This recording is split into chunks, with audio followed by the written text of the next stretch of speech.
Welcome to Wheels, Deals, and Meals, where we talk all things good food, good business, and good cars. And now, here is your host, Arnold Garcia, founder and CEO of Petra Automotive Products. Let's roll. Well, we are here at Gaucho Do Sul. This is probably one of my favorite Brazilian places. We come here for business all the time. Most of the people here know me. As you guys know, I eat well. Leatherson, which is one of the partners in Gaucho Do Sul, is here with us. And thank you for being on the show. Thank you. Thank you for letting us do the show here. Hey, it's a pleasure. Very kind of you. Thank you for choosing Gaucho Do Sul. And you have the right haircut. Thank you. All right, so we're starting with the salad. So while we eat the salad, tell me a little bit about yourself. How did you get into restaurant business? So I started restaurant business in 1998, back when I was a little kid, 18 years old, 17 years old, in Brazil, in Sao Paulo. And I fall in love for, the customer service. I fall in love for the restaurant business. And in 2000, I got a chance to move to U.S. with another big chain. And I came in a 3-year work visa, say, you know what, I'm going to go check it out. Met my wife, and 24 years later, I'm still here. So, is your wife Brazilian? She's from Texas. Oh. It was fun, a funny story. So, I did a corporate training for the other company, opened up different locations. And, there's a couple places that I kind of say, hey, do you want to move to, Washington, D.C. or Chicago? It's like, say, baby, I love you. We can go to anywhere in the world as long as in Texas. So Houston is. Right. Texas is his own country, so she's not moving from Texas. That's a hard sell. Definitely. So you've been in the restaurant business since you were 18? Exactly. No kidding. Yeah. And how long now has it been? 28 years. 28 years in the restaurant business. And your first restaurant was what type of restaurant? So I used to work to a Brazilian Steakhouse, and then in 2007, I opened a Brazilian Steakhouse in the Woodlands, actually, and then in 2010, I sold it, and then I worked to a couple different, I worked for Paris for 7.5 years until there was opportunity with the Gauchos Do Sul to join the team we opened this in 2016, and then we start with one location, 2020, we opened a second location right during the pandemic on West Timer, Highland Village, which is inside the Loop. And then 3 years ago, we bought a property down in Katy, and we built our first freestanding building down in 199 Kingsland, right then in Katy. So how many partners? So 2 partners. You and somebody else? Me and somebody else, yes. Okay, yeah. And you own 3 locations? Own 3 locations, yeah. It's delicious, and I think every year it gets better. Thank you. And I always, funny you say that, because I always say, customer, oh my God, this is delicious. And I said, we're still learning. Because there's always, restaurant business, something that you can never say, I know everything, because you learn something new every day. Mm-hmm. You learn something new every day. And everybody comes, he has a different way that they like to be served. And it's our job to, learn and see what is the correct way, what's the way that going to make everyone happy. Yeah. When I was in Sao Paulo, I know that obviously this is a beef restaurant and churrascaria. But when I was in Sao Paulo, I'm going to tell you we went to a lot of churrascaria, ate a lot of meat, and it was phenomenal and great. But you know what I was surprised? In my opinion, the best pizza I've ever ate. I got to say, Sao Paulo has, it's a lot of Italians in Sao Paulo. Huge European, Italian, Japanese, German. And so the Italians, one thing that you got to know about Brazil cuisine, we get something and we keep adding things. It's like, I always say, the Brazilian cuisine is like soccer. England creates soccer or found soccer, but Brazil find a way, a perfect way to make it better. The cuisine is the same thing. So we got the Brazilian got the Italian pizza, you know what, we need to add some corn, we got some peas, we're gonna add, different things, and that's create flavor. It's a melting pot of flavors. Do you agree it's the best pizza? I gotta agree it's the best pizza. It really is. And funny to say, in Brazil they don't eat pizza with the hands, fork and knife. Yeah, well, it's thick and big. But I took my middle son there when we went to build the orphanage, and he'll still tell you today, best pizza ever. I don't remember the name. There's a place in downtown Sao Paulo, 2 stories, pizza place. In the middle, they have a cheese bar. Do you know what I'm talking about? Yeah, I know exactly. I don't recall the name, but I know exactly where we're. It was incredible. Incredible. I loved it. I'm telling you, the best pizza you've ever ate. Above New York, above Chicago, above all that. The only thing I learned, though, when I was there is obrigado. Hey, that's perfect. Obrigado and todo bom. Todo bem. Todo bien. See, I didn't even learn that well. Everything is good, and thank you. Yeah, thank you. Exactly. So now it's it's Brazil. It's a mix of so many different culture. Because we have colonized by Portuguese, a lot of people from Netherlands, and during the First and the Second War, there was a lot of Europeans that came to Brazil, a lot of German, Italian, a lot of Japanese, a lot of Lebanese. We have, Sao Paulo has, believe it or not, the largest Chinatown outside of China. It's Praça da Liberdade now in Sao Paulo. Is about, I may be wrong, 'cause I left a long time ago, but it was about 4.5 million people. And 4.5 million Chinese? Yes, in it's just one in Praça da Liberdade, which is the Chinatown in Sao Paulo. Wow, that's a lot. A lot. I thought San Francisco was bigger. Exactly. So, well, almost a Houston population down in one neighborhood in Sao Paulo. So, And then the Houston population, the city of Houston, yes, but the Houston and the surrounding areas, which would include Woodlands, etc., were at around 12 million. And in the next census, we're supposed to be the third largest city in the U.S. And I don't know if all that's true, except this. I believe we have more traffic than I had ever seen in my life in Houston. I leave for work at 5:30 in the morning, and on the Grand Parkway, 99, there used to be nobody at 5:30. Now, it's already, kind of busy at 5:30 in the morning. 'cause everybody And in the afternoon, when people are going home, very slow traffic. Yeah. So have you lived in this area always? I used to live down in Sugarland. When I first moved into Houston, moved down to Sugarland, and then I lived up in the Woodlands for about 3 years before going to find a place in Cypress. But Cypress kind of puts you kind of in, obviously very close to this, but kind of in the middle of your other two. Oh yeah, it's like in Houston, well, let's say we're 20 minutes away from anywhere. Even if Except Woodlands. We're not 20 minutes away from anywhere. so it's Maybe like 20 minutes from Lake Conroe, but being Cypress is except 290 toward downtown. We take 99 to Katy, 99 to Cypress or to this location. So it's kind of like it's very very good location for me to be going visit all three locations at the same day without so without getting into it. yes. Who came up with the name?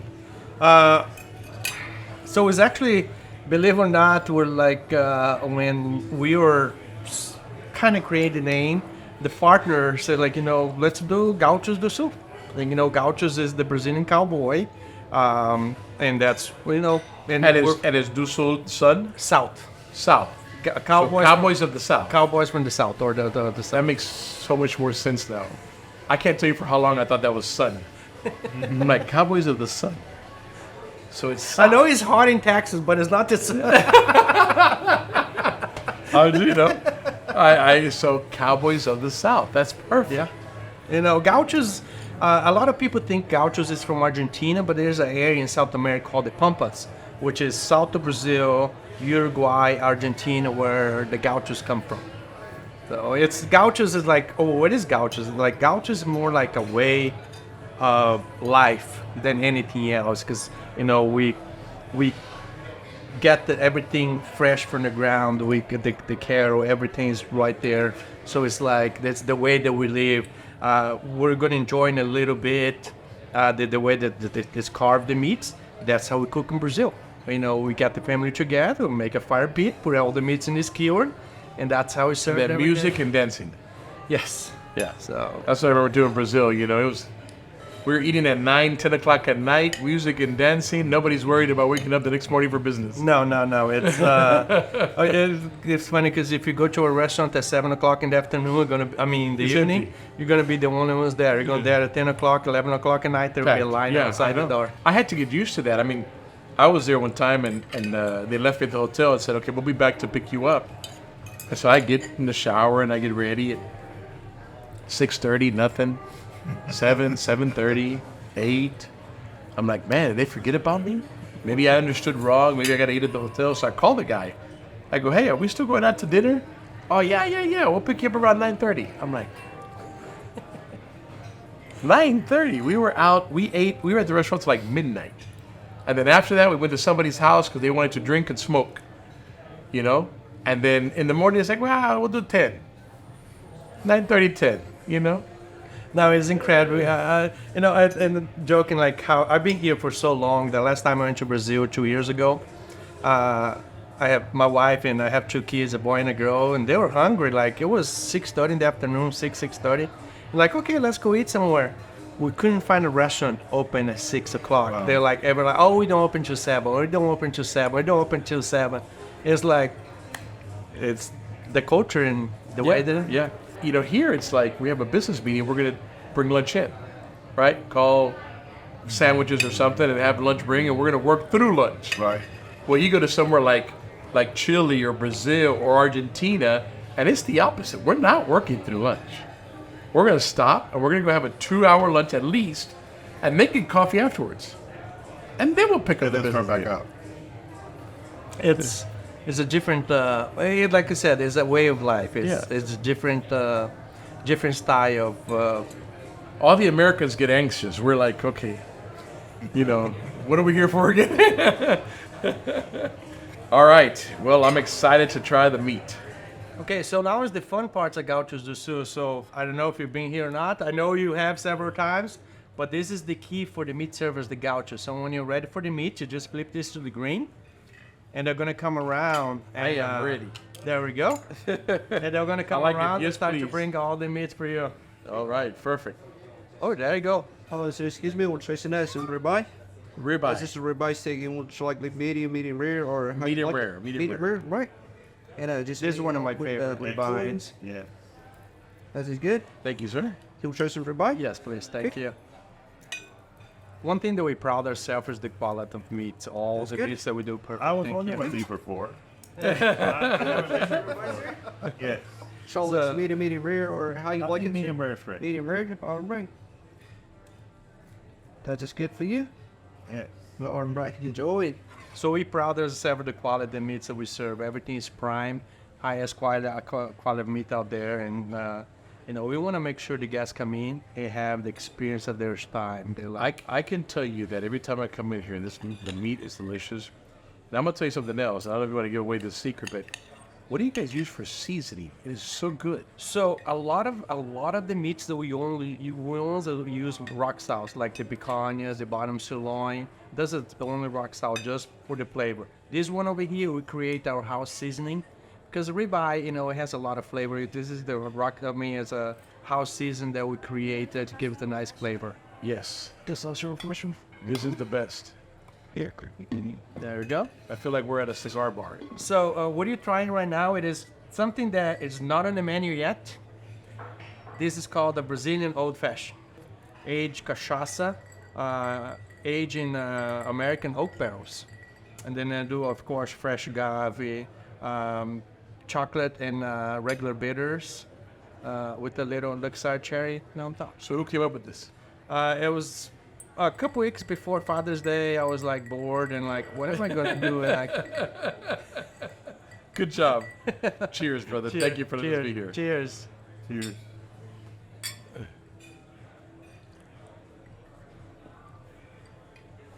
Oh, that's so good. Excuse me. Oh, this is my favorite. This is the bottom sirloin. Oh, I love it. Medium rare.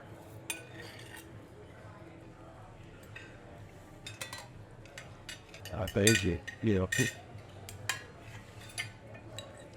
do you think, Alex? Delicious. Look at that juice on that.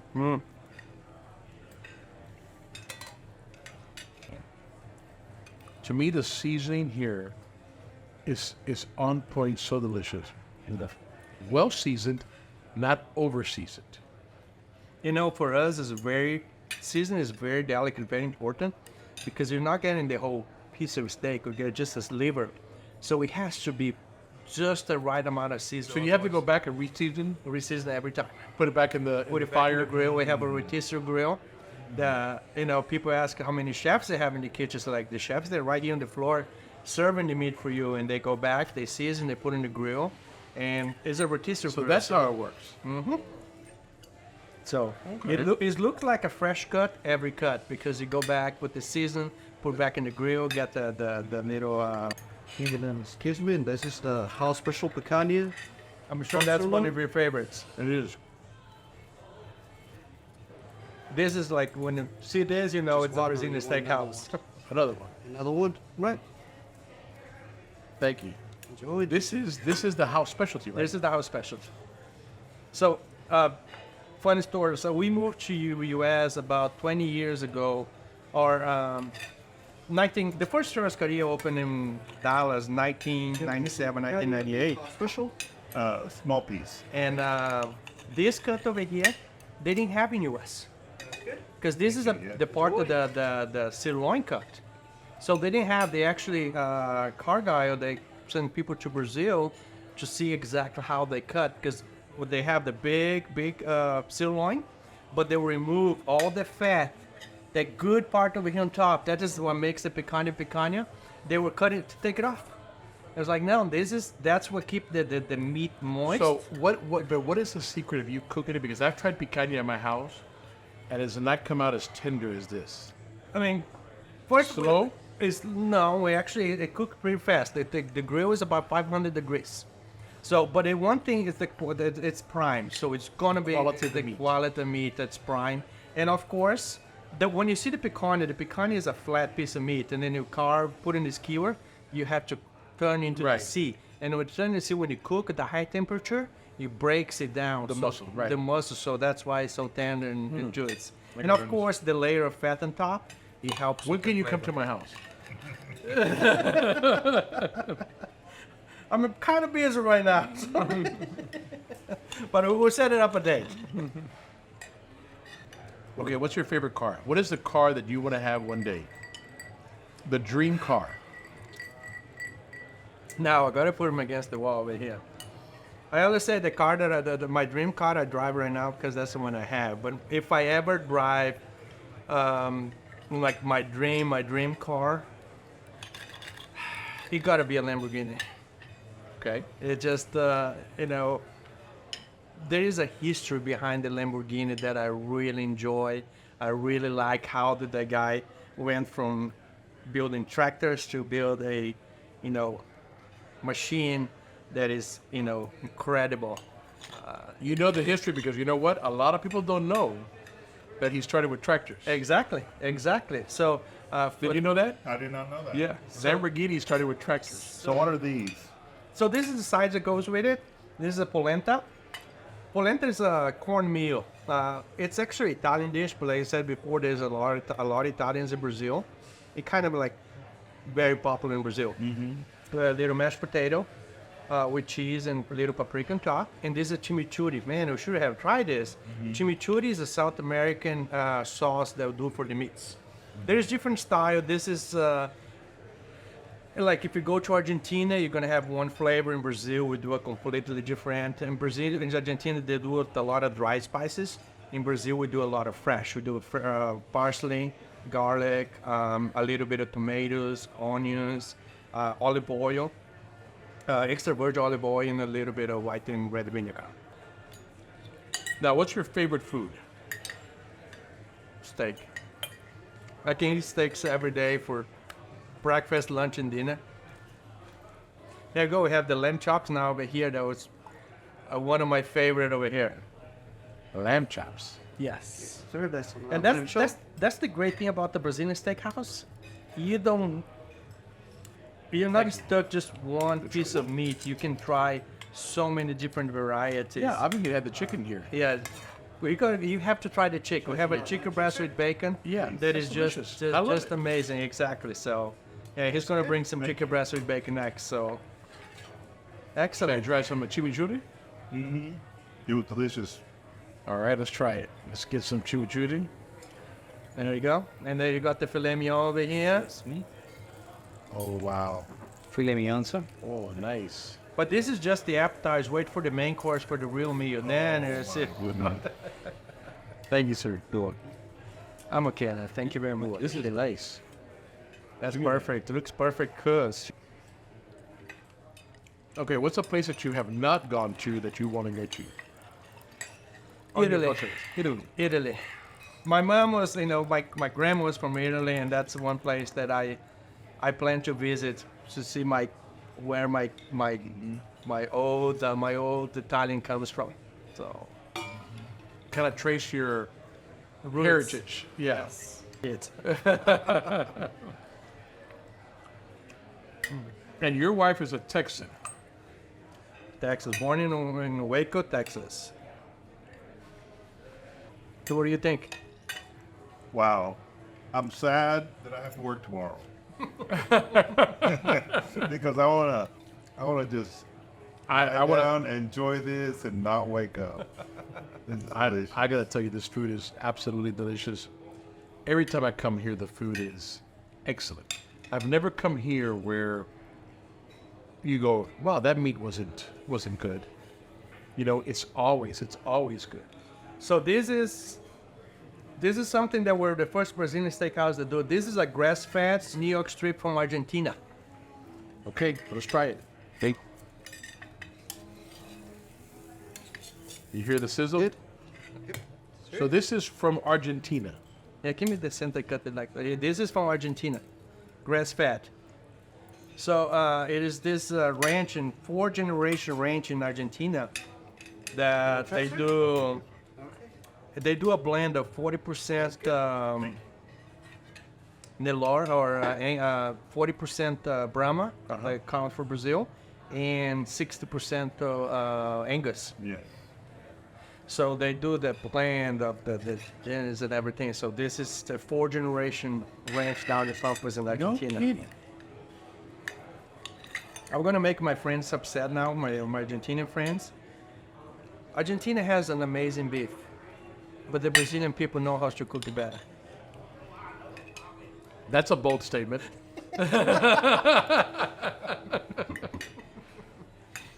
Listen, you got to follow us. You got to share this. You got to comment. You got to let people know about it. You got to subscribe. You got to do all of the above. You do not want to miss one episode with all of this incredible food. So this is one thing that you don't see in a lot of Brazilian steakhouses, grilled pineapple. We do it a little butter and cinnamon sugar in it.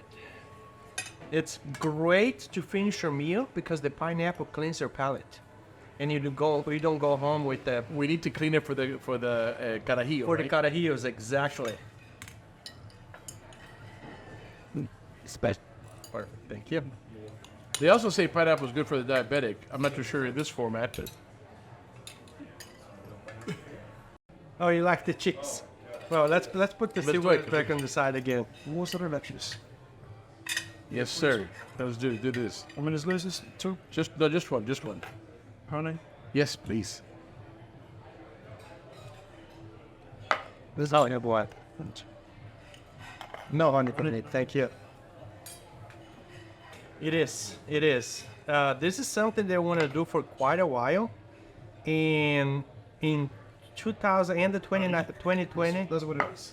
end of 2019, we found a company in Miami. They actually started to bring it from Brazil. During COVID, they shut down. So it's like, oh my God. And so now we're able, there was 2 companies in Florida. Florida is a lot of Brazilian Florida. There's 2 companies in Florida that they're making the cheese, and we're finally able to get the cheese. What is the cheese? It's mozzarella. Well, guys, it's been a great interview with you, Alex. Thank you so much for being on the show, Dr. Alex Milan Leatherson. Did I say that right? Yeah, did it? Leatherson, it was great getting to know you. Thank you for allowing us to do this here, and thank you for this phenomenal food. If you guys are ever again in Houston, Gaucho Do Sul, 3 locations. I personally come to the one in Vintage Park, close to Cypress, Texas. This meat is absolutely excellent. When he talks about quality, He's not kidding, and the flavor is incredible. Thank you, brother. Thank you. Thanks Salud. very much. Thank you. Thank you for listening to Wheels, Deals, and Meals, your main source for all things good and fun, business, food, and cars. If you like this episode, make sure to rate us and subscribe. If you would like to be a guest on our show, please leave a message at the link below. Till next time, happy eating!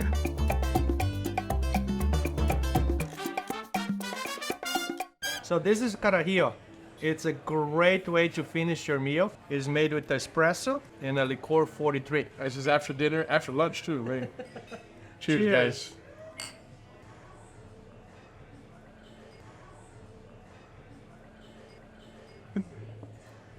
To me, it's so refreshing. I love it. Yeah, as it starts coming through your nose, you smell it. It smells the vanilla, Yeah, the coffee. It's just not like heavy. It's just it's refreshing. incredible.